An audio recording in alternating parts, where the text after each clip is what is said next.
It's a bird. It's a plane. It's Superman. This is Dan Jurgen. This is Jason J. Lewis, the voice of Superman on Justice League Action. This is Mark Wade, writer of Superman Birthright. And you're listening to the Krypton Report.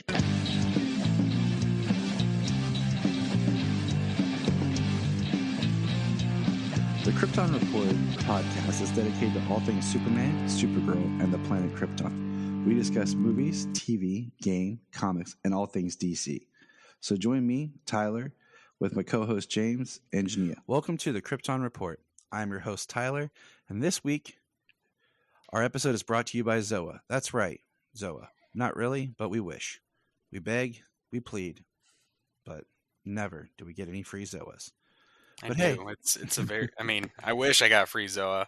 Yeah, it's. I like them. They're very tasty. I know, right? Like I love Zoa. I'm like, come on. It feels like good, clean energy. I drink way too many of them. But hey, that's not. This isn't the Zoa podcast. I would like to welcome James, as always, and we have a special guest here. Something we've been trying out here. It's been great. I've really loved having other people's voices. And from Twitter, Mr. Edward of many fandoms. Ed, how are you doing tonight? I'm doing great. Awesome. It's great to have you here. We're thrilled. We're excited. All right. We're overjoyed. You know why? Because we're starting to get cabin fever. We're stuck inside, snow, ice, children. I don't know. I mean, you're getting cabin fever. I've been stuck working and clearing snow and driving employees in and out and all kinds of crap the last couple of days. James, we know you're better than me, okay? You don't have to brag about it on the show, okay? I know. All right? Well, how would other people know? True. But no, we actually got out today and went for a walk just to the one gas station by the house was open just to kind of get out. But we've been under a level 3, so because of the ice. So yeah, good times. Yeah, you probably got more rain than we did here. We did. But that's not what this isn't the Ice and Zoa podcast. No. What about Mr. Freeze? That's what Brian's doing right now. He's currently in the middle of a Mr. Freeze marathon. So I think it's pretty cool. I might do that tomorrow. But hey, we have a guest. So Ed, time to ask you some questions about Superman. Cool. Tell us your tale. Like what got you into the character? Like where does it start from you? I'm going to answer your question with a question myself. Which are we talking, comics or are we talking other media? Whichever first. Like for me personally, I think my first Superman memory kind of comes down to seeing the Fleischer cartoons on VHS and then finding some comics here and there. And as I got a little bit older, I found more of the comics. But mine definitely started with the cartoon into the films. So my first interaction with Superman was the Super Friends cartoon, reruns of it on whatever channel that was on in 1992. That evolved into watching Lois and Clark with my parents. Probably should not have watched that show as a 5-year-old. There's things in that they would later told me, yeah, we're glad you didn't understand that. Yeah, I can see that. But then you watch it now, and it's one of those things that feels so squeaky clean compared to some stuff now. You're like, huh. Oh, yeah. And then I do remember my dad brought me in 92, 93 to buy the Superman 75, the Death of Superman comic. Nice. With the blood S. Nice. Yeah, that was my first introduction to him in the comics. All right. That's a good story. I always like where people kind of started because, we just always assume we're all going to have the same kind of origin tale, but it doesn't pan out that way. So here's the next question.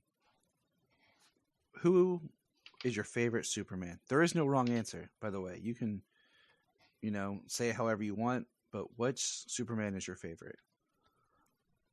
So, are we talking Superman? Are we talking Clark Kent of Smallville? Are we talking Clark Kent of Metropolis? Or are we talking Kal-El, last son of Krypton? Because those are 4 different answers. See, I like this guy. I like this. Well, because usually what I do is I ask the Superman and then I follow it up with Clark Kent. Because Tom Welling's character is a conundrum, so it can swing either way. So we'll just go with your clearing of the question. We'll just say Superman. So my favorite Superman at this moment is Henry Cavill, but Tyler is slowly approaching that. Hey, like I said, there is no wrong answers, and I can understand why. I mean, I totally get that. So, who's your favorite Clark Kent then? So this one is, as you said before with Tom Welling and stuff, it's not a clear-cut answer. I have to separate that into two categories in my mind: Metropolis Clark and Smallville Clark. Yeah, makes sense. Metropolis Clark, it would probably be Dean Cain. Okay. And Smallville Clark, it's either going to be Tom or it's going to be, again, Tyler is approaching it with the whole family dynamic. I just like his Clark Kent on Smallville. In Smallville, not on Small. You know what I mean? Yeah.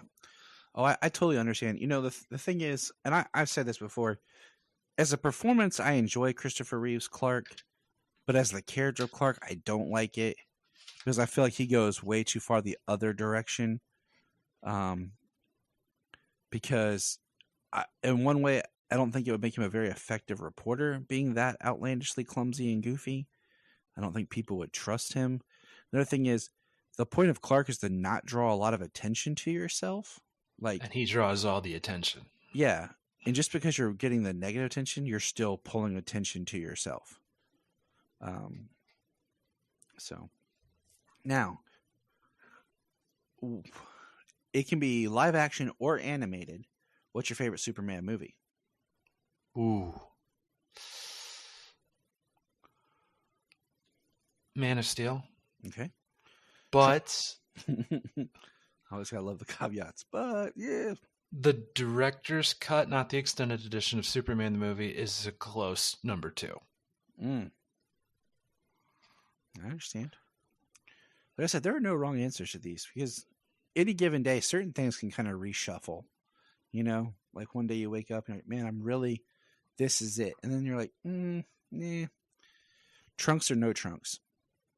It depends on the fabric of the costume, to me.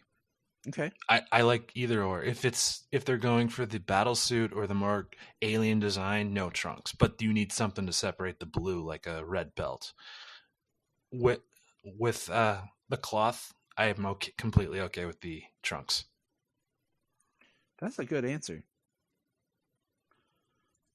I like that. I like breaking it down by material.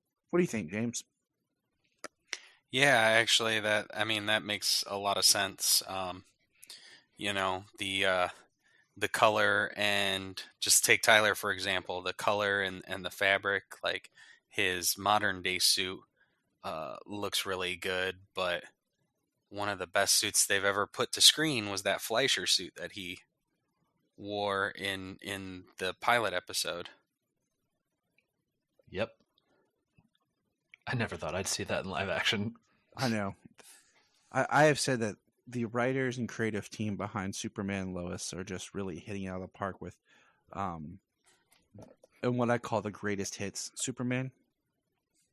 They know what works with the character, what we like, and they're making sure that they hit all the right notes to bring that to life. While at the same time twisting the expectations in a way that we love.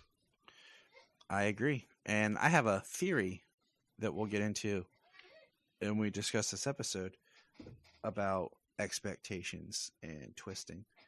All right, last question. If you could have one of Superman's powers, what would it be? Flight. All right, fair enough. So let's check on the news, fellas. Let's see here. All right. This is a quick one. The tickets for the Batman are going to go on sale February 10th. We have the Suicide Squad game has now been moved to 2023. That's kind of weird. Like, just because I feel like I don't know about you guys, but I don't feel like I've ever seen a game like teased and trailered for almost 3 years.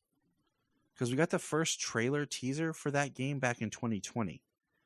I can think of a couple examples. I mean, games, their production, they get pushed a lot. It's just not quite as mainstream, except for like the fact that it's a DC game and we're all and we're like trying to be in the know. Maybe I'm just paying more attention because it is a DC game than I do with a lot of other games. So, I can actually say something about this. My cousin works for a game studio. I'm not going to say which one. And there was a major AAA game that he'd been working on for 5 years, and it was supposed to come out after 2 years of development, but they had to push it back 4 or 5 times. Okay. Like I said, I don't ever follow them closely enough but it just seems like it's just interesting because this one I have been following. Same thing with like the Gotham Knights. I mean, the last thing we knew was supposed to come out this year, but we still don't have a date for it. Yeah. If you followed any video game stuff, I have on and off since I was a kid. I used to be a really big gamer when I was a teenager. Some of my buddies are still like huge avid gamers. But all the movie delays and stuff we've had over the last couple of years, like you hear about video game delays a lot. Okay. All right. Makes sense to me from you guys. Let's see. We got J.K. Simmons set photos, guys. You guys see those? Oh yeah. First. Mm-hmm. So it's kind of crazy to me. One, I'm liking everything I've seen as far as visual of this Batgirl film. The fact that they're shooting it in Glasgow, which means it's going to have the look and feel of the Robert Pattinson Gotham. But then we have J.K. Simmons as Gordon, which ties into the Affleck Batman. So I'm just kind of like, this Batgirl. I have a theory about that, but it's go for it. Oh, you want me to? So everybody's worried that the Flash is going to erase Batfleck. I think it's going to he's going to get the death because of the Flash's meddling with time, and Keaton is stuck in that Earth trying to honor his memory by funding all the heroes and helping train the next generation. This guy gets it. And there's maybe some changes, like now the dead Robin was now Jason Todd instead of Dick Grayson, or some other stuff because of the Flash's time traveling and universe jumping. See, this guy gets it. Love it. Love it, Ed. Love it. That makes a lot of sense and brings things, because like I don't mind different universes, right? I'm okay. I get it, but I hate when we start to get these kind of blended things where they're like, oh, no one will notice. And you're just kind of like, for example, like it's small and no one really pays attention, but currently on Batwoman we have Montoya, and it's the same Montoya that was played in Gotham. So it's just kind of like, in my mind, I follow these stuff way too close. I'm like, like, is it the same world? Is it it's Crows Crisis, so it's blended. But it's all well. It was really just like a legacy casting, I believe, right? I mean, it is, but it's like legacy casting in the same character. I mean, that's not the first time it's been done, and it probably won't be the last. Look at John Wesley Shipp as the Flash. Yeah, but he played that Flash, but he was from a different Earth in our Flash. And he played the Flash's dad. That's a different character. Then he played his Flash again. That's what I'm saying, but it was a different Earth. So that was fine. Yeah. So it was that the 90s Flash continued from that Earth. So, and then he played, of course, Jay Garrick, who was from Earth 3, and then he played Henry, but those are all different characters. I mean, fair enough. Superman is riddled with legacy casting. I mean, I'm still hoping that, based on this episode, not skipping ahead, but I know that she's already done it once, but I think having some sort of a flashback scene or something, and it's post-crisis, so we can forget it happened, but Terry Hatcher be Lois Lane's mom.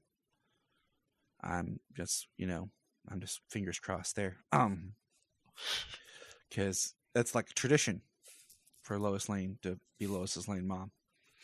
Well, it's usually the previous Lois Lane, so wouldn't it be Amy Adams? But she's not coming back to TV. And you don't see her doing a TV spot, Yeah, I don't see her coming back to the CW. Although it'd be a return to her roots. Yeah, and she should come back as the same character, eating the fat off everybody now. Right, she comes back as the fat-sucking vampire. With a jaw. That episode's so awesome and so crazy at the same time. What else do I have here? We got casting for Titan season 4. Did you see that? We got Brother Blood. Was it so I wanted, I almost said Jason Blood. I was like, no, Tyler, no. It's not Jason Blood. It is Sebastian Blood. And it's the guy Joseph Morgan, who I had seen him before when I watched the Vampire Diaries with my wife. He was also, if you guys ever saw Immortals with Henry Cavill, he was like he was the soldier that got put inside the burning bowl. Oh, really? Yeah. Huh. I cannot pronounce the last name correctly, but Franca Panay, maybe, as Mother Mayhem, and Lisa as Jinx. So that's where we're going with season 4 of Titans. What are you guys' feelings on that one? I'm looking forward to it. I don't hate the show. I like the show. I want to love the show, but I like the show. It's the same. I feel like they can't stick the landing for some reason at the season finale.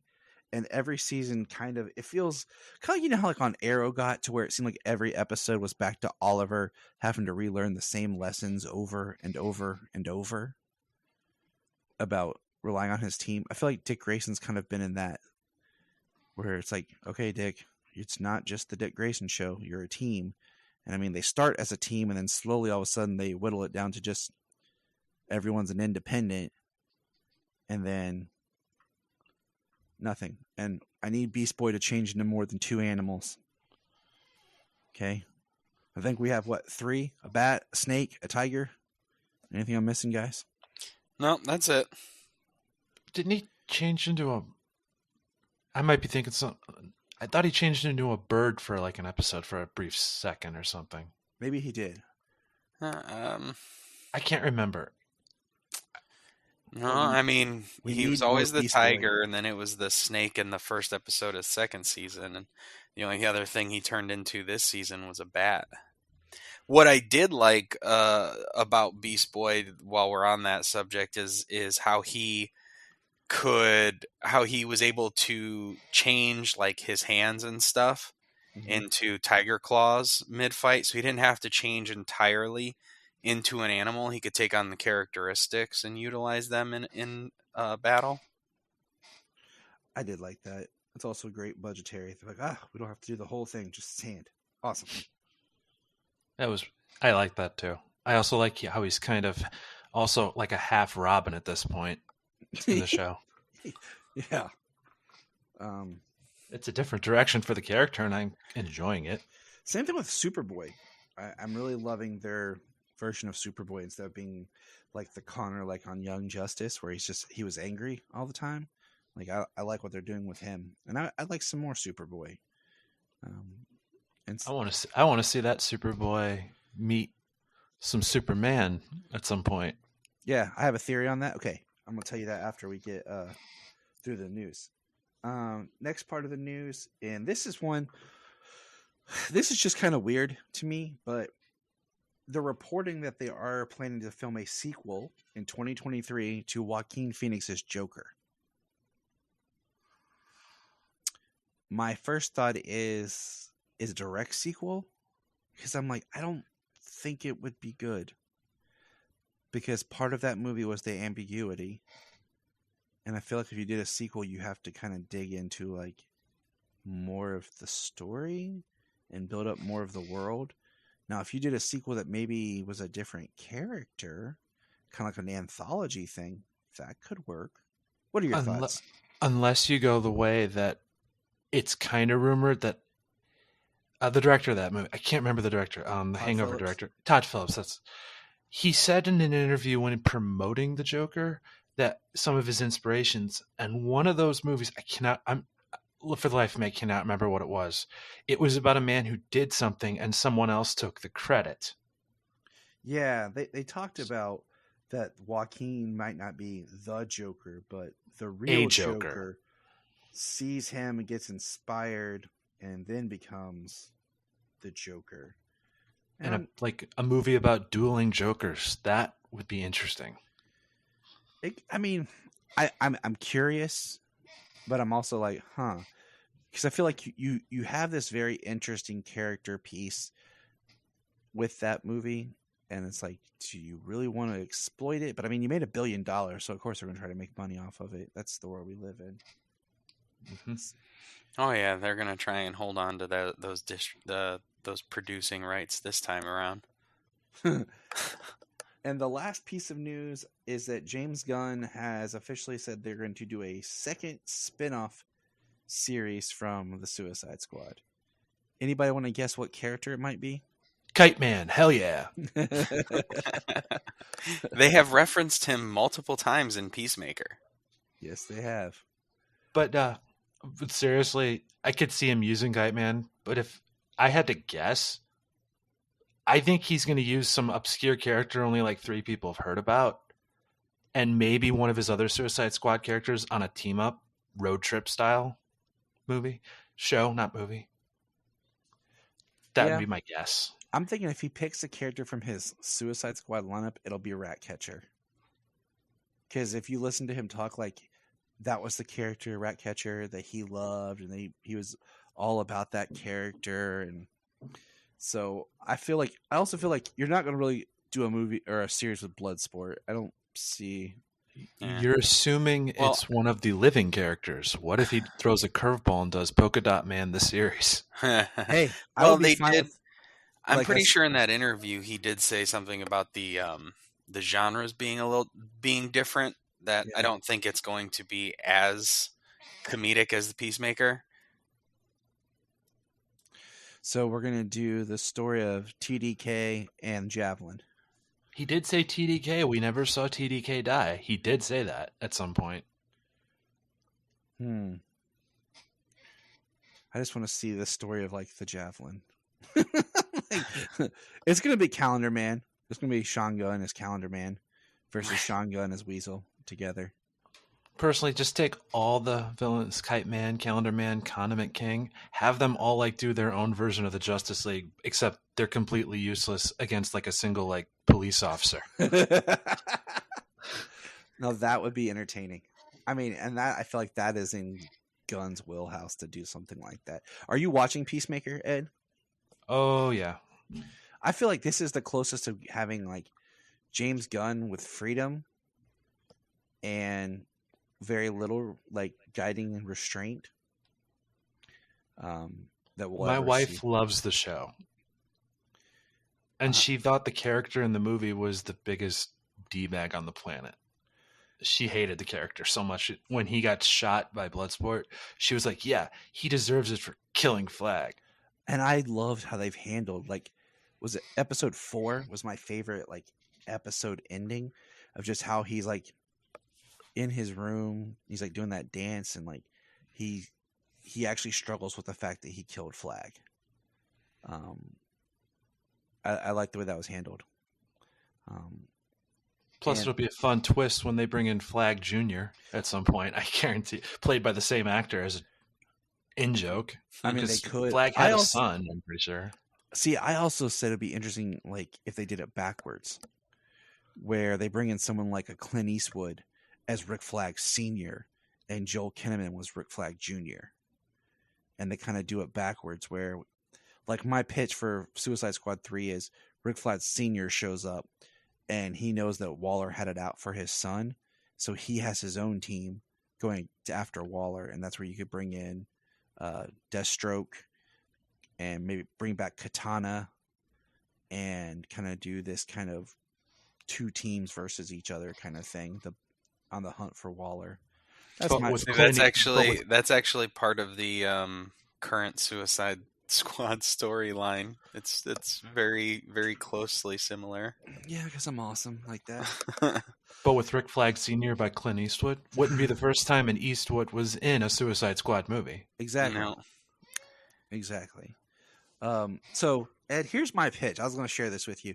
A few episodes back, I don't know if you heard it, James and I were kind of just sitting around, and I kind of gave what we think would be the next crossover that the CW could build to, and go back and listen to the whole episode. Just, it's not very long. for the full thing, but the idea was Mongol shows up and like he appears in one episode of each season or each show in like a human disguise with like one of those hologram watches or whatever. And then basically he pulls the heroes to War World, I can't talk, and has like a tournament, but he grabs them from the newly established multiverse since the people like the Flash hasn't discovered the new multiverse yet. So then we get Superboy from Titans and Dick Grayson from Titans. Then we end up getting Brandon Routh Superman back. Then we have Tyler Superman with Green Lantern John / Diggle on Earth trying to get to War World. And we get kind of this mashup of crossover of the different shows in this like 3 or 4 episode arc. But what would you call the crossover? War World Rising. Ooh. Just Multiverse World, War World, or War World of the Multiverse. Something like that, you know. I think because Mongol just seems like it is a villain that hasn't been used. I mean, he fits that larger than life, big, huge villain model, and I think he would be awesome to see kind of this big battle amongst the heroes. But hey. I kind of agree. He's one of like 3 villains I want to see in live action Superman villains. That's my quick pitch. Like I said, if you listen to the episode, it's a little bit longer and more details to it. But now, boys, it's time to talk about this week's episode. Let me pull out my old notebook here. I think we'll kind of. Do you guys want to go by beats, or do you guys want to just kind of go by character? Which do you guys prefer? Whatever is up for you guys. I don't know. We do it back and forth sometimes, you know. Yeah, we'll go by character. Because I feel like my notes are a little bit. I'll be able to kind of. Because I started my notes and then I got called to the side and then I had to write some stuff down. I didn't have my book with me. So we get Bizarro. So Ed, what do you think about just the Bizarro thing? Go ahead. So what do I think about? Like, I think it looks good. I like the look of him. I like how his hair is parted in the opposite direction and he's got the reverse powers. One thing I noticed that I don't know if you guys have noticed, it seems like when he uses some of his powers, it hurts him. Looks like he flickers his head after he like does some of his powers. I did notice that because I also noticed that when he flew at Clark Superman when they were on the farm, the necklace he had on looked like it was kind of pulling something from Clark, like energy or something. It was really quick. It looked like it almost drew Clark towards him when they like tried to separate from each other. That's what I saw that too and was curious about that. Because my working theory right now is he's from the multiverse, from a like Bizarro type world. Because the way their minds are working remind me similar to how some of the other shows did, where 2 people after Crisis, where 2 people from the different Earths were on the same Earth, how they were kind of linked and had issues. But I don't know. That's just my working theory at the moment. That's about what mine is too. Because it's definitely not the clone aspect. I don't No. Because how did you feel though when it was Bizarro and not Doomsday? Were you on the track that you thought it was Doomsday the whole time? I was on the track that it was Doomsday, but in that episode, the moment that Lois said, "Don't have like a," what was it? She said, "Don't have a Doomsday," or whatever it was. The line that was so on the nose, I was like, "It's not Doomsday." And then when I saw the suit, I was like, maybe it is Doomsday. But then when they broke it open, I was like, okay, I was right. It's not Doomsday. It was too on the nose for when she kept saying it. Yeah. The only thing that bugs me about that whole thing is the inside the containment suit, he appeared large and 8 feet tall. But clearly when they're going toe to toe, he's the exact same size. So it was a deliberate a deliberate view. What they showed us was very deliberate to make you think that it was Doomsday when it wasn't. Like, it was a very deliberate, just like, I don't know what you call it, lie to you. That's Yeah. Red herring. basic red Yeah. herring. It was I a mean, mislead. yeah, it's they made it look like it was Doomsday. He was clearly much bigger, I have and then actually a theory he's about that. not. I actually have a theory about that. Go for it. So, what if he is Doomsday and Bizarro?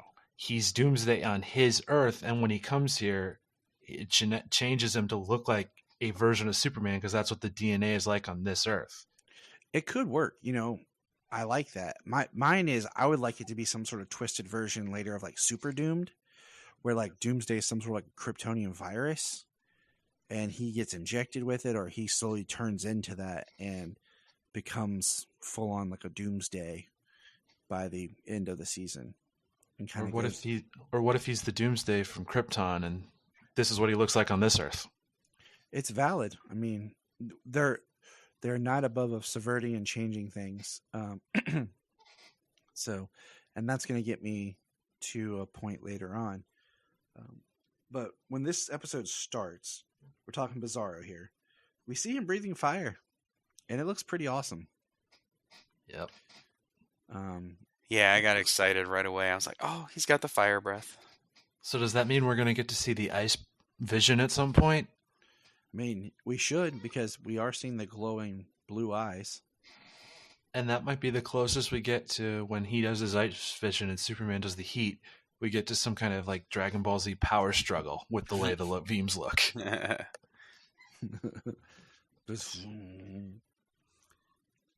So we get him, and we get what do you call it? He immediately goes to the farm. I thought that was pretty crazy and cool, of just how we have Clark and John sitting there talking, and he just shows up, and he looked awesome, just standing there on the farm, just clear shot. And Superman, like we said, he went after him. Clark did, in full Farmer Clark gear. And we saw how the necklace was reacting, and they started fighting. Then John calls for the hammer without his gauntlet. That was pretty epic. He catches it, and you can kind of see the pain in his reactions. I think that was an early indication that what was going to happen to him at the end. Yeah. Like a foreshadowing. Right. Yeah. Yeah. I don't want nothing to happen to John. Okay, John Henry. I gotta say that. I try to use John Henry just because when we get to John Kent later. Well, nothing can happen to him. He's still got to get his red cape. And unless they do something. Okay, we're gonna jump to the end just because. So hold on, hold our thoughts. We'll go. So there's a battle. There's a big battle. John Henry finds that he can track Bizarro based on the energy signature of the necklace, but he doesn't have the tech. So Clark takes it to Anderson to track. Anderson, thinking he can do everything himself, he sends his 3 team to Bizarro, the Supermen of America, Who I said he's sending off to their deaths. and we hear the bones crack as Bizarro kills 2 of them. And At one time with his bare hands. And we hear Superman Clark notices it and takes off. And then Lois is like, does he have backup? And John's like, John's like, does he have backup? And Lois is like, no, not enough. And of course, John goes in his suit, and he uses all of his power in his suit to throw the hammer and hit Bizarro. And then Bizarro bounces back after a moment and punches John. Clark battles Bizarro in an epic fight, and Bizarro, he punches him, gets away, as Clark takes John Henry to the hospital, and he's basically banged up in a comatose looking state. So we got that out of the way, because here's my thought. Are they going to try to do something where Nat puts on the suit? She builds the new suit herself and tries to become Steel? Or Is it going to be something where they have to build a suit to help John Henry's recover? Or they wanted to take him out of the picture for a few episodes, then bring him back? What are you guys' thoughts? So I think, honestly, Nat is going to be joining the U.S. military because she still doesn't fully trust Superman because a version of him killed her mom. I think she is going to go join Anderson and just, that's what I think. That's good insight. I like that. That would be interesting, right? As things are going good and she's happy there on the farm, she's bonding with Jordan and John, and then this happens. I mean, I could see that, you know, her father's her one person, but her father wants to help, you know, he's drawn to helping. Like, he doesn't have to, but he does it anyways. He didn't have to go out and help Superman, but he did. And my reason for that theory, by the way, was because they said, where are we going to, I think she said it in this episode, where are we going to get the tech here? And who would have the tech? The military. Yeah, because he said something about contacting Sam. But I really like the friendship that we're getting between John Henry and Clark. And I don't want that to go away. Yeah, I don't either. I mean, his niece, Natalie, in the comics takes on the mantle of Steel. So, I mean, it would make sense for Natalie in this too at some point, but it's not necessarily the way that they will adhere to the comics like that. I do feel she'll put on the suit at some point because even if it's just an Easter egg. Mm-hmm. Yeah, I feel that way too. Yeah, I can see that. It would be cool. Let's see. Before you talk about the next character, did either of you notice Tag? That's his name, right? The one who survived? Yeah. The pose he did when he was backed away from Bizarro, I'm pretty sure that's the same like Superman action pose we've seen in like Man of Steel. We've seen from Superman a couple other times. I just thought that was a nice little Easter egg. Yeah, now that you say that, I can see that. Speaking of him, so Bizarro got his necklace knocked off, and Tag took the necklace and ran with it. The necklace, to me, and I've said this before, looks a lot similar to like the diamond-shaped Phantom Zone that we all know, but it could be, you know, a red herring, an Easter egg, or for something else, some other dimension or something, or it's the Doomsday virus locked inside. Who knows? Just saying. So let's jump to a minor character, Sam. Sam, who plays golf perfectly. And this episode, I like what they're doing with Sam Lane's character. Because everything else I've seen him in, he's always been more, well, he was still a doctor when he was on Lois and Clark. And the one episode about the robot, it was just kind of really weird. Just throwing that out there. Mm-hmm. So I'm not a huge fan of how Sam was on Lois and Clark. But then we get him as Michael Ironside on Smallville. Amazing. Yep. You know, is that your nostalgia talking because he was Darkseid, or is it just he was just amazing because he's Michael Ironside? Because he's Michael Ironside. A little bit of both, but because he's Michael Ironside mostly. I mean, I still think of him telling me, you know, I think of Michael Ironside still yelling at me, just asking me if I live forever, you know, as we go shoot giant bugs on Clendathu. So really, because I see him getting his arms ripped off by Arnold. I was gonna say his how line Michael from Total Recall. See how Michael Ironside just gets all of us excited. And what's funny is, you know, the fact that Michael Ironside later goes to play Leonard Snart's father on The Flash, and the actress who played Lucy Lane on Smallville goes to play Leonard Smart's sister on The Flash. I forgot about that. I just thought that was kind of a nice, funny nod. And then what is the other actor's name? Is it Don something? No, who played Sam Lane in Supergirl, pre-crisis Sam Lane. He was the same kind of, very kind of cold military man. And I like now with Dylan Walsh's Sam Lane, there's a little bit of a man seeking redemption in his family character that I really love. And it's the most fleshed out, non-one-dimensional Sam Lane we've had. So I appreciate that, and especially with his grandchildren. And we get this scene that's going to back up just a step of Jordan using his freeze breath to stop some people robbing a school friend's store, and then learns that they have security cameras. I thought it was cool. He used his freeze breath, but he didn't even think to look for security cameras. He calls his grandfather, who mysteriously gets the footage to scramble. And I love the line. He's like, I ran the Department of Defense. You don't think I could do this? He's like, this is like beating Candy Crush. Yeah. Yeah, that was funny. He said, Candy Crush can be hard for some. Right? And then we jump to the end of the episode where Jordan asks Sam to train him so that he can help his dad. And Sam agrees, saying we have to keep it a secret. Which is gonna, backfire at some point for some reason. It's either going to backfire or it's going to be one of those things that Jordan actually helps Clark in a time of need, and Clark has to realize that his son can do this, kind of like the way that Clark's parents had to realize that Clark had the ability to do things.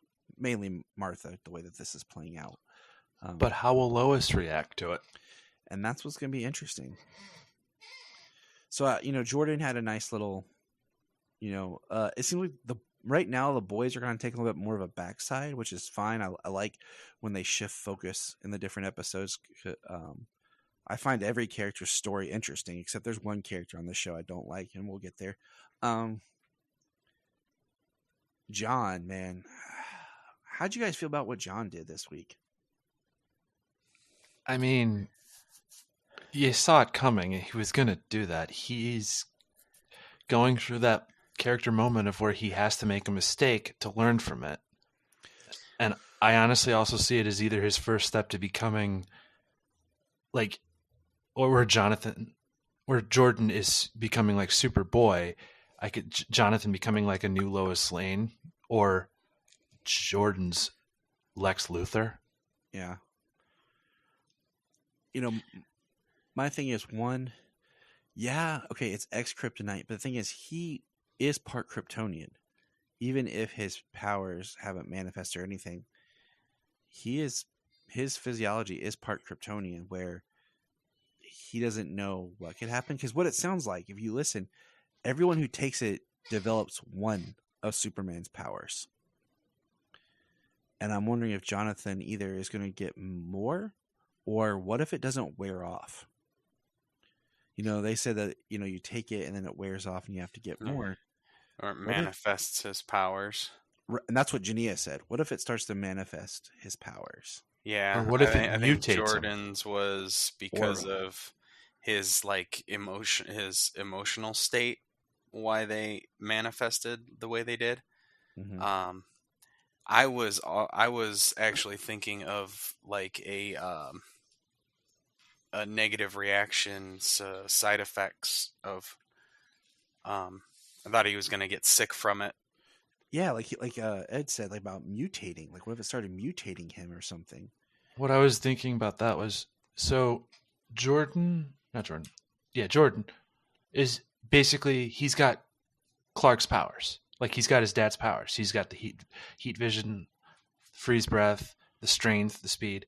What if Jonathan is getting the Connor Kent version of the superpowers, with the, what is it called? Telekinesis, tactical telekinesis. All that stuff. What if he it mutates into that, and that way they can have both versions of Superboy in a way in the show? That would be cool. That would be some way of doing it differently, and having, John develop something, in a way that. And I mean, what if it's something where, You know how like did you watch Young Justice, Ed? That's season 1. I haven't watched Young Justice yet. I want to. That's just I haven't gotten around to it. All right, I'm gonna say is one thing. We won't go into detail, but James, you know what I mean. Shields. That's all I'm gonna say. Shields. I don't want to spoil anything for Ed. I do think it's interesting that Candace is the one providing it.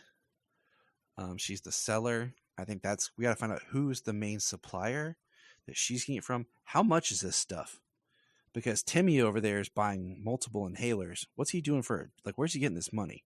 So we're going to have a storyline of like kids starting to, steal, commit crimes to get money to buy this drug. But we also don't know Timmy's financial situation, because technically only one of Jonathan's parents has a paying job. Clark's running the farm. We know this. And the farm is doing wonderful. I'm just saying, what if Timmy's parents are like one's like Smallville's lawyer and one's Smallville's doctor? Yeah, totally. I mean, you don't know. That's what I'm kind of curious about, like potential storylines of where this could go. I had another thought, but oh well, it'll come back to me. So we've done Bizarro, Jordan, Sam. I'm saving a certain character for last. I'm kind of going, Sarah. She had a little bit of some playability in this episode with the fact that the mayor is digging up past, and she's standing her ground about who she is, and she's her father's daughter. Yeah, I like where she's going, but let's talk about her father for a moment. So, Kyle's being a strong, supportive husband. I didn't hate Kyle in the first season. What I appreciated about the character was you understood the character. They gave him a good point of view, even though you weren't happy always with why him being aggressive towards Lois and stuff, but you understood at least what he was trying to accomplish. So how are you guys feeling about the little hat tip at the end? I'm just curious how it's going to be resolved with Lana. Like, it's either going to be they get divorced or they work through it. There's no third option I see. Or, Kyle murders her and buries her and becomes a serial killer. I mean, I don't see that happening in this show. Maybe another show, but not this one. He's not going to change his name to Davis Bloom? What? No, I see it coming out during the election, and it's something that they're going to have to face. It's going to kind of parallel how, the Jordan and Sarah had this bump in their relationship on what to do, and now there's going to be this major hurdle for Kyle and Lana, and what's she going to do as she works towards her mayoral campaign. I'm interested, but I'm kind of sad by Kyle. I think we were all sad about Kyle there. Everyone was just starting to like Kyle, and now we're like, we don't. It was that WTF, Kyle? What's going on? And yeah. So that brings us Clark's story. We kind of hit on. Clark had a lot of good beats with John Henry. But the main focus of this episode, and that's what we're getting to, is Lois. I like the way this episode opened with the flashback of Lois and Lucy. I've seen Jenna Dewan act in, I think, 2 things. One was a show I watched with my wife called The Witches of East End. And then the other was, of course, Supergirl. And I'm really liking what she was bringing in this episode. It was different from what I'd seen her do before. Same. I think that opening was great with the dynamic of the two. I think where it goes, where Lois gets tricked and lets her guard down for her sister, to where she sets her up because she tells her to meet her in a certain room, and the room was bugged with a camera, shows a lot of where Lucy is as a character And I mean, there's a lot to dissect here. I mean, so we have the cold opening, and then when we get back to the cafe, and Allie stands up, and then we realize that everyone else that's in the cafe, four guys, is her followers. I kind of wanted something where they kind of were coming towards her, and then you just saw Jordan and Jonathan walk in, and be one of those like things. I just want to see Jordan punch some people. But mad respect to Lois, because she didn't even flinch. No, she did not. And that's a true Lois Lane moment right there. Wasn't her first rodeo. So I want to get this out of the way real quick. I've heard some people say, and I was thinking about it, that Allie could be Granny Goodness in disguise. But what if she's Godfrey in disguise? So her name, when they said her name, something about it seemed familiar to me, and I couldn't remember why, and I had to look it up. Mm-hmm. I'm pretty sure that's the same name they used for one of the parasites. And she's a literal parasite in this show. Just not in the traditional sense. It's more of the human spirit sense. That's interesting. I was thinking, like, when I heard someone say Granny Goodness, I was like, I could see it. And then I was thinking, what if it's like a Godfrey or Desaad even? Because as the episode goes, they're talking about filling your nature or you're finding your broken, missing piece. And then when Lucy talks about connecting to her other self and seeing her other self, I'm like, is this going back to like a crisis thing? Or is this going back to a other dimension? Or is it, just a creepy cult lady? Right. I mean, I could see her more as the Granny Goodness, as the try and, find completion with us kind of a thing, kind of a recruitment type way, whereas like Godfrey almost used to kind of like the way he talked, he would like create dissent among everybody. He would drive that wedge and segregate everybody for their own beliefs, whereas she's doing like the recruitment side. Do we want her to be something more, or we just want her to be her? That's the question. Because what makes it creepier? What makes it stronger? To be like some bigger villain in disguise, or just to be this eerie, creepy woman who is... Personally, yeah, I see it. The creepy woman, just like her being a human, kind of makes it creepier. Yes, it does. I mean, I'm going to agree with you, because it's not something that Clark can punch in one way. You want him to just swing in and be like, pfft. I mean, he could, but that would not be Superman. That would be Batman.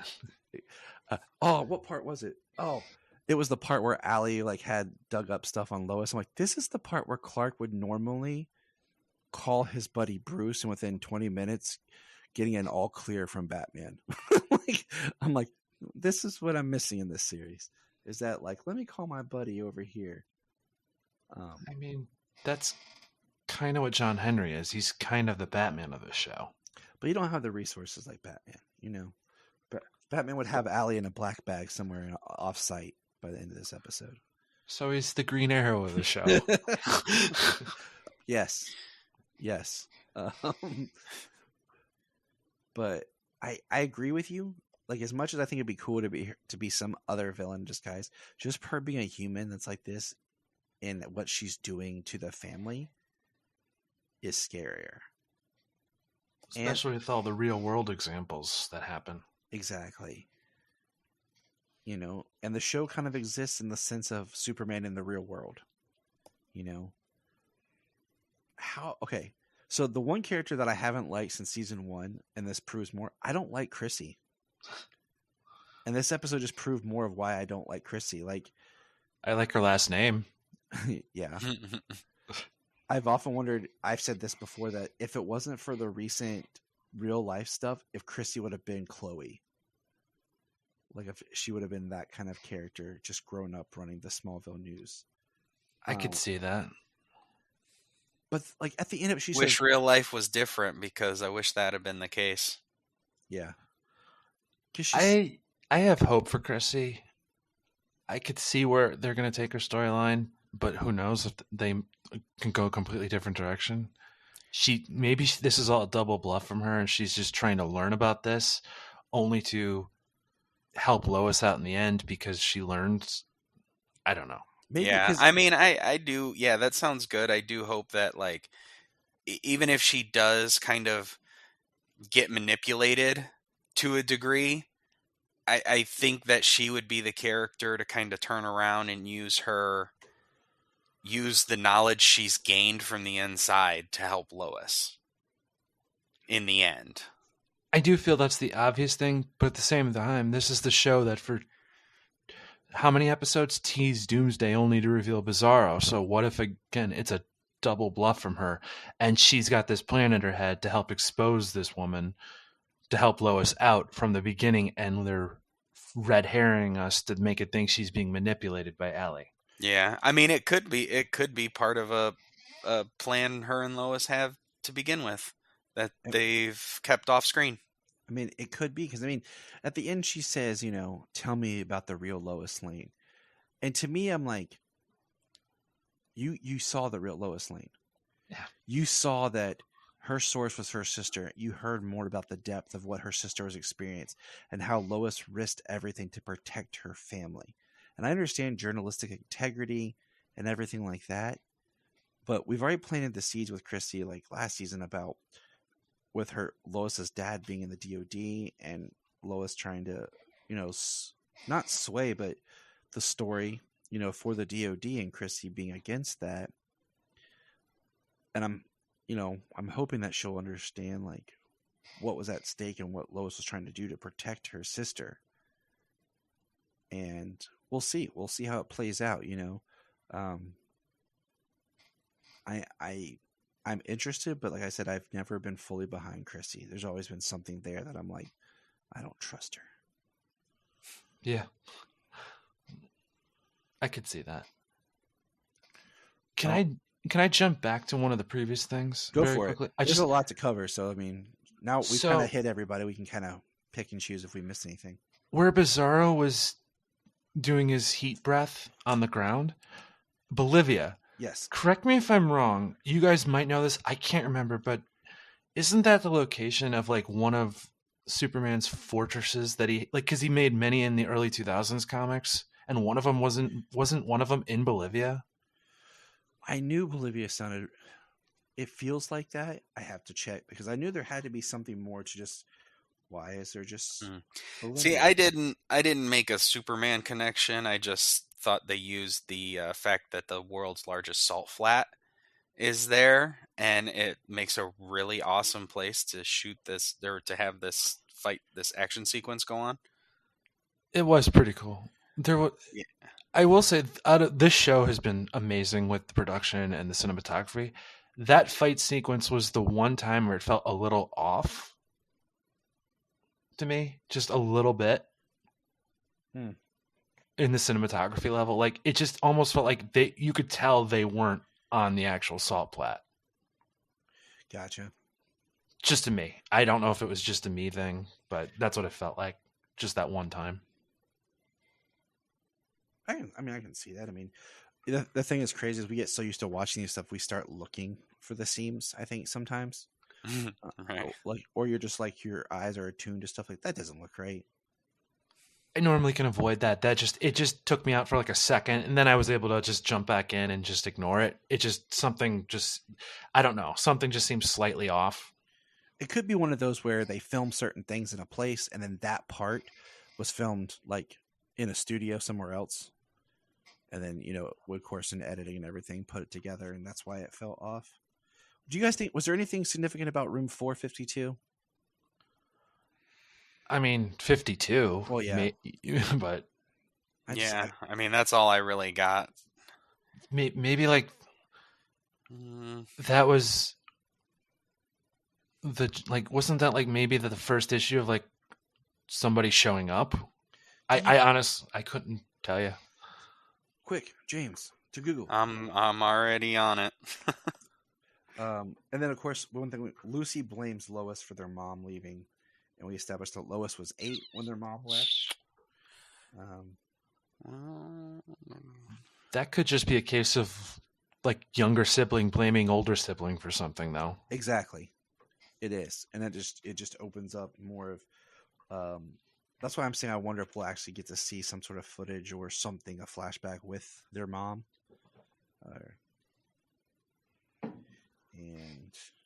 Or maybe their mom will just show up back into the picture. Maybe that's how they'll get Lucy back. That's how it'll be like a Lane family reunion, and that's how they'll bring Lucy back to the good side from the dark side. Is their mom will show up, like, because you know Sam knows where she is. Yeah, you don't head the DoD without keeping tabs. Or maybe this cult will eventually somehow stumble upon XK and Lucy will turn into Superwoman. Hey, it's possible. You know what I'm hoping for season 3 is that Clark gets split into 2 and we get Superman Blue and Superman Red. Amen, James? What? Right. I would literally be happy. I know some people do not like that storyline. I love that storyline because it was so 90s and so weird. The Electric Superman? Yeah. Oh yeah. I mean, I was a kid when it came out. I thought it looked so amazing. I was like, that is so cool. Superman's electric. He's got new powers. So I actually just got I don't know where it's being sold, but it was at my comic book store.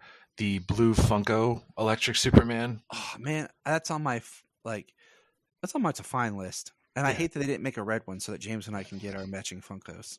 Well, actually, according to my comic book store guy, he says he's guessing that because it was an exclusive this year, the red one might be an exclusive. No, this was last year I got it. So he's thinking the red one might be an exclusive later this year. James, on the hunt, man. We got to find it. Absolutely. I talked to him about, like, he knows I look for Superman Funko, so he keeps me appraised whenever like a new one's in the pipeline. Nice. Apparently, go might up there be, with my electric red JLA Superman I've got. There might be a new version of the Red Sun Superman that might be coming out this year. That'd be cool. But he's not sure. I wish they would start making, like, that's like the one thing McFarlane has been that I feel is let down is they haven't done any new, like, of the new shows merch. Like, I want a Tyler Superman figure. I want 2. One in classic and one in new. I want 3. I want the Fleischer suit, the From Supergirl suit, and now his current suit. Okay, I changed my answer to that one too. I actually like that suit. Which one? The Supergirl suit? Yeah. I like the symbol, and that's the one, and I like the collar. Those are the 2 things with his current suit that I do not like. I don't like the way the symbol lays on his chest, and I don't like how high the collar is around his neck. I could agree with the symbol on his chest in his current suit. Isn't he supposed to be getting a new suit at some point this season? I swear they said. I don't know. They gave him new boots this season. That's been the big change. And they removed some of the padding.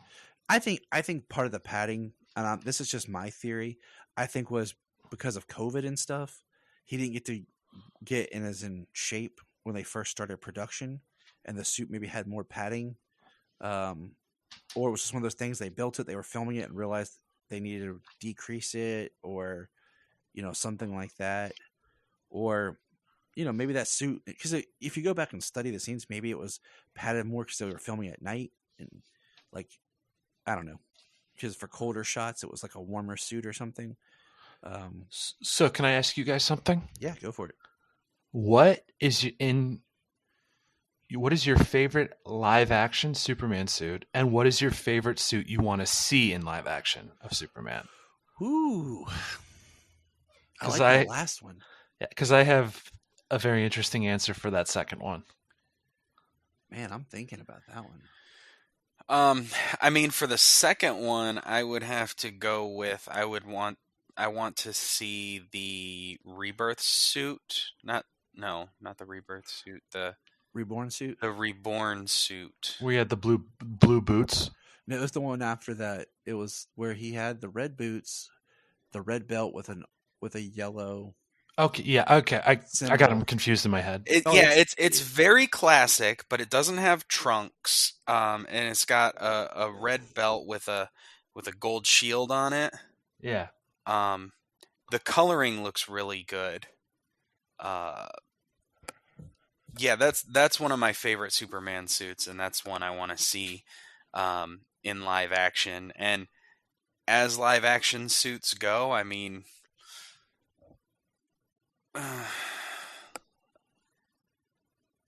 Hard answer. it is. It's a tough answer. I mean, What pops into your head when I say Superman suit? What's the first one? That's usually what it is. That is your favorite. I mean,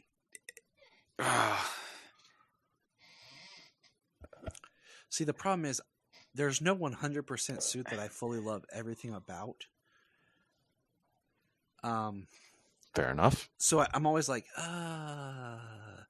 because there's things I liked about the Man of Steel suit, but I felt like it was just a little too dark.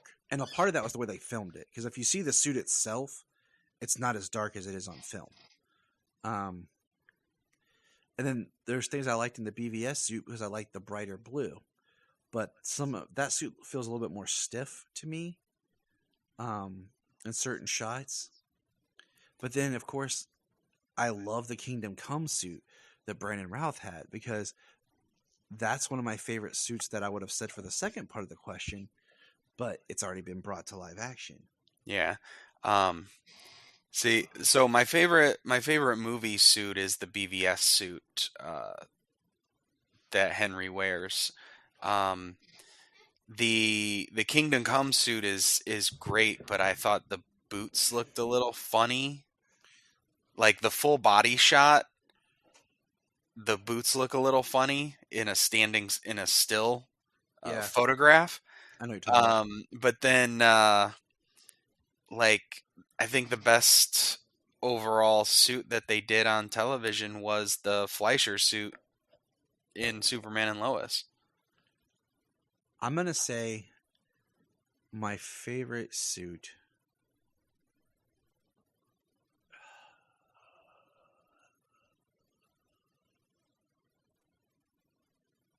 I don't know.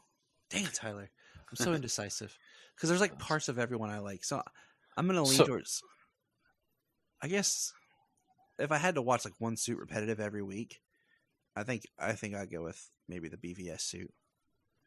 Because there's more there. But I know which suit I'd pick for the second part. So I'll tell you mine if you want. Okay, go.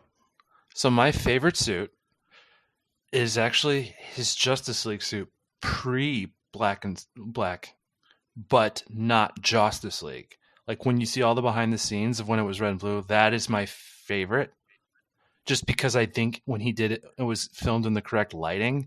It looked good with that silver padding underneath. Okay, I like that. That silver looked horrible in Justice League. Yeah, and then the suit I want to see in live action is the Godfall suit. See, I was thinking that one. That was one that came to mind because I'm like, what haven't we seen? So that is definitely a good answer. But I'm going to go with Action Comics #1. And see the first, because the Ray Middleton suit was the closest we ever got, but it wasn't on film. So I'd like to see an accurate live action creation of Action Comics #1. That would be cool. So I feel like that's an iconic suit because the shield is different, the boots are different. I think that would be really awesome to see. I mean, I can tell you one that I am excited to see, that hopefully we'll be getting on HBO Max, perhaps with Michael B. Jordan wearing it, is the Val Zod suit. Oh, that one will look so cool with the white. Uh-huh. Now, I'm definitely excited to see that one if it gets there. Okay. I hope it uses like the design, like symbology of the Man of Steel style, but with his own touches, honestly. I can get behind that. Yeah. I'm going to say Actually, let's just throw out there and do Action Comics #1 for the New 52. I want to see the farm boy jeans and boots with the T-shirt. There we go. I mean, we kind of got that in Smallville a little bit with the black and the Blur outfit he had in season 9. The Blur. Yeah, that was a horrible name. But hey, the jacket was awesome. Doesn't get enough love. I love the red jacket. The leather one? I actually have a black version of that leather jacket. I have the red one. It's a great jacket. It's warm. I just want to run around in it. I have a Tom Hardy Bane leather jacket. Yeah, he does. Nice. So, can I bring up something else to you guys? An interesting little story thing that you guys, I think this would be appropriate for here. Yeah, go for it. So I'm going somewhere with this. So Go for it. I have moved 4 major times in my life. And I noticed a pattern recently because I just moved in December to my house that I'm currently in. Every time I've moved, I've either gotten lost or gotten something got damaged in the move that I had that was Superman related. Ooh. So the first time I moved in 1998, that Death of Superman comic I mentioned earlier, it lost it. We don't know where it went. I wish I still had that to this day. Yeah, it sounds like a first edition or something. It was. I'm guessing because we went to the store the day it was out, I guess. Or it might have been a second print because I think it had been in the news. They were talking about Superman is dead. And my dad bought it and brought me to go get it. When I moved out of my parents' house, my Man of Steel Blu-ray got damaged. And I had to replace it. When me and my wife moved into another apartment, you remember the Superman Shazam versus Black Adam animated? Love the it. DVD of that got lost. Such a good one. And then in December, when we moved to this house, I had one of those, you know how they have posters in some Comic-Cons and stuff where it's like a metal poster that they've drawn on? I had a Superman one, and we don't know where it is. Oh, man. I have a backup one for that. I have a backup one for that, but it was the backup for a reason. If you could see me now, I have tears forming. So I told my wife, I am not moving again, ever. And if I do, all my Superman stuff is going in a safe. Literally everything I have that's Superman related, because I just, twice is a coincidence. 4 times, there's some divine thing going on. That sucks. Because, when I was a kid, I moved a lot and I lost stuff over time. And then James and I both moved over the summer within like a month of each other. And luckily, I didn't lose anything.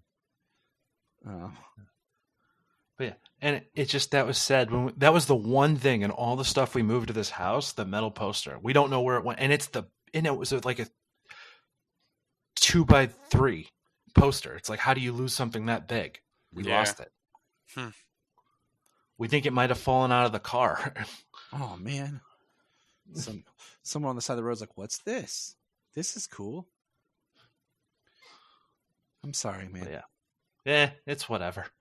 I just thought you guys would appreciate that. Now, when we got on here, before James jumped on, you said that you had a cool story about meeting. I don't want to spoil it, but you said to remind you, so I'm trying to remind you. So. Right. So this is 2 different people, both of which have been on screen with a Superman before, but they weren't Superman. So Mr. John Diggle himself is number 1. Nice. I got to meet him at a Comic-Con, and you said you wanted to hear something about how you might have, it wasn't one of those standard interactions with a celebrity. It was something that they probably remembered at least for that day. Yeah. So for him, people were coming up to him because it's like, you're John Diggle. And it's like, I came up to him and said, man, I remember seeing you as an extra in the Nutty Professor too.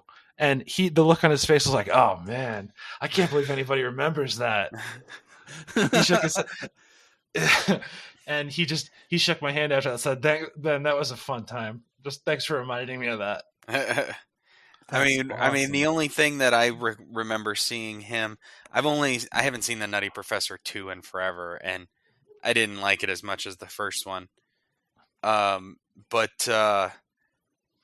the thing I remember seeing him in is 3 to Tango with Matthew Perry and Nev Campbell and Dylan I forgot McDermott. he was in that movie. He's one of Matthew Perry and Oliver Platt's Matthew Perry's friends. And the only reason I remembered that was because I had literally watched The Nutty Professor 2 like a week beforehand. And I was like, hey, it's Diggle. I forgot he was. So that was what. So the second thing, Jason Momoa. He's a cool dude. But continue. He's a very cool dude.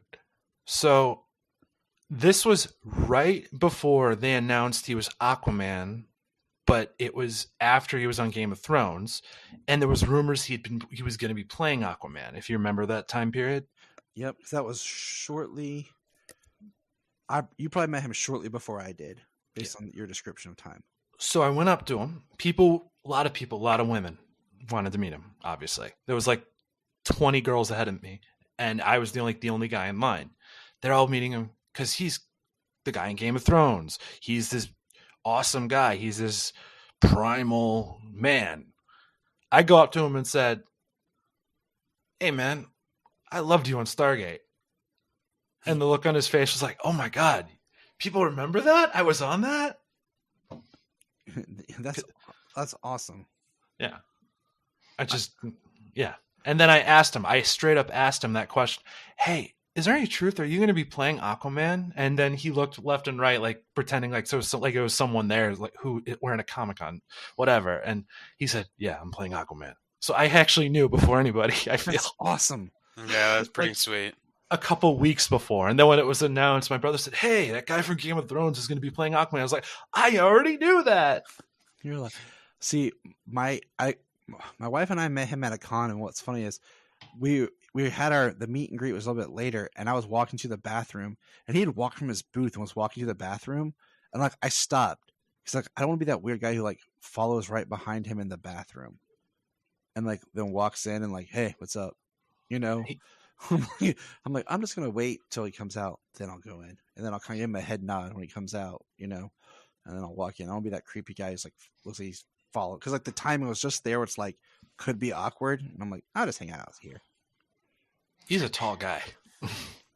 When I met, what was crazy is that we met him twice. The first time we met him, he had on some boots with like some 3-inch like soles to them, and it just was like it made like the picture makes him look so big. And then the second time, he just had on like some sandals, so it was like his normal height. And I was like, yeah, that's what I'm talking about because I'm 6'3". So the first time I met him, like he looked like he was towering over him. Like he was taller than me. And I was like, no, he's not that much taller than me. And then when the second picture, you're like, yep, see, look at that, man. We're the same height. Calm down, boy. Yeah. Can I ask you guys one other thing? Yeah. Have you ever gotten to meet any Superman actors that have played Superman / Superboy / Supergirl? I met Dean Cain in 2018. And then James and I met Tom Welling back in October. We went to a con and got our pictures with Tom on the day of the 20th anniversary of Smallville. Oh, you lucky. And Yeah. then That's my only meet and greet. 2019, there's a picture. It's me, my wife, and my kids with Tom, Michael Rosenbaum, and Laura Vandervoot. We got done. And then, because my wife, she like made me this like silent kind of promise thing where she was like, every year we're going to find a way to meet a Superman. Part of it was because we didn't get to go to Metropolis in 2018 because we wanted to, because of work and stuff. So in that fall of 18, I met Dean Cain. The next year was Tom. And then in February of 2020, we were actually going to Cleveland. I was going to meet Tyler. But it was right there at the end of the month, right like as COVID had started and there was like the shutdown was starting and we were debating, should we go to this big convention thing? Like, And then I guess we decided not to go, but I guess he ended up not showing up, and a lot of people didn't show up and kind of pulled out. So that happened then. So yeah, that then, sucks with the timing. And then if you count it, last year I did a video. It's 2022. So in 2021 I did a video chat interview with George Newbern. Cool. Yeah, so that was pretty awesome. So I'm saying we had our interview with Jason J. Lewis.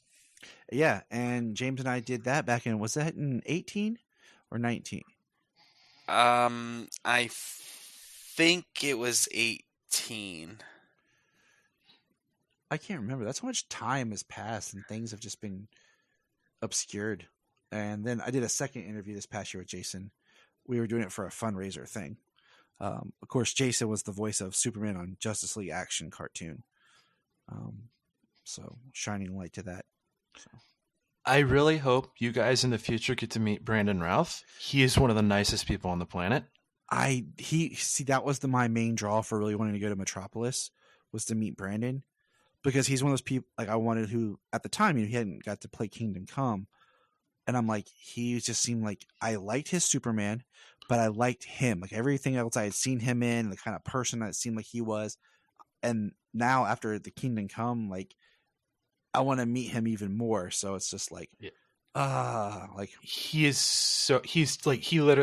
took his time. He stood up, he shook my hand. He was just like the nicest guy. How do you pronounce his name? Gerard Christopher. Yeah, he's super nice. I almost got to do a podcast interview with him, and I'm hoping that I get to do that this year. Tim Daly, he's nice, but when I got to meet him, you could tell he was having a bad day. Like, I think maybe something happened in his personal life. But when people came up to him, it's like he switched immediately to, "Hi, it's so nice to meet you," and mode. I want to be like, man, I really liked you on Wings. And then Melissa, how do you say her last? Well, now Wood, I think it is, right? She's just a sweetheart. She's just such a nice person.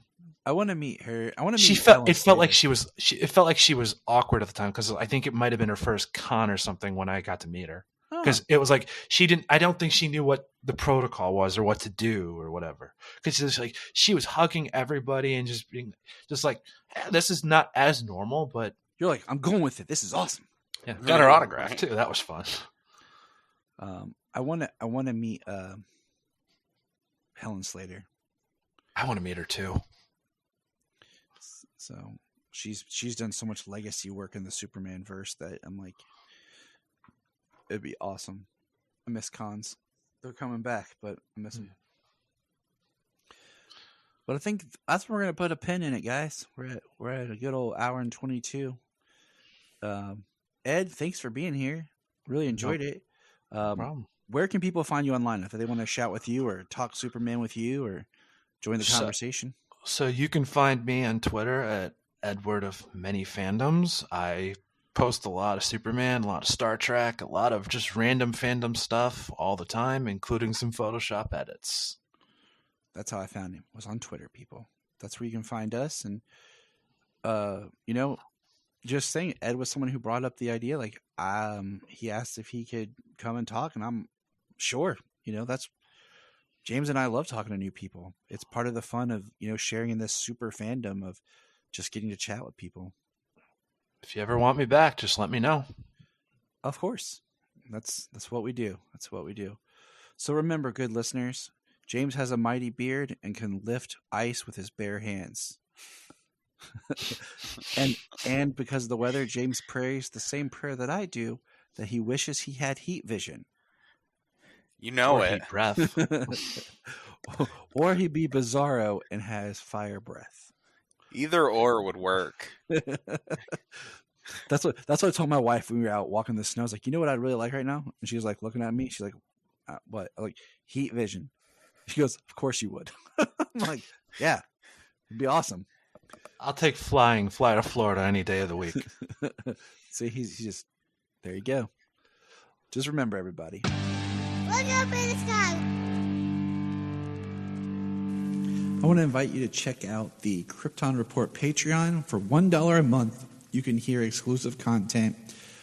We have discussions on movies or other comics or stuff that's going on in pop culture.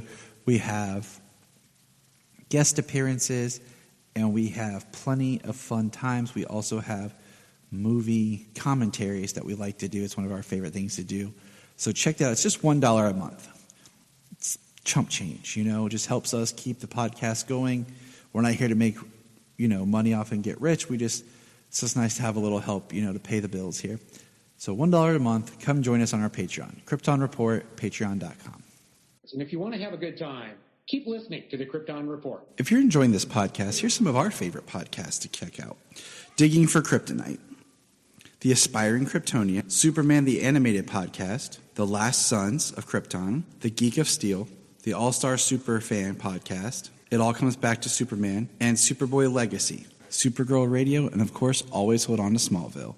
Check all those out, enjoy those supercasts, and remember, keep listening. The Krypton Report is a Tears production. We thank you for listening and enjoying, and please support us on our Patreon account, our TeePublic store, and check out our social media. Always remember to look up in the sky.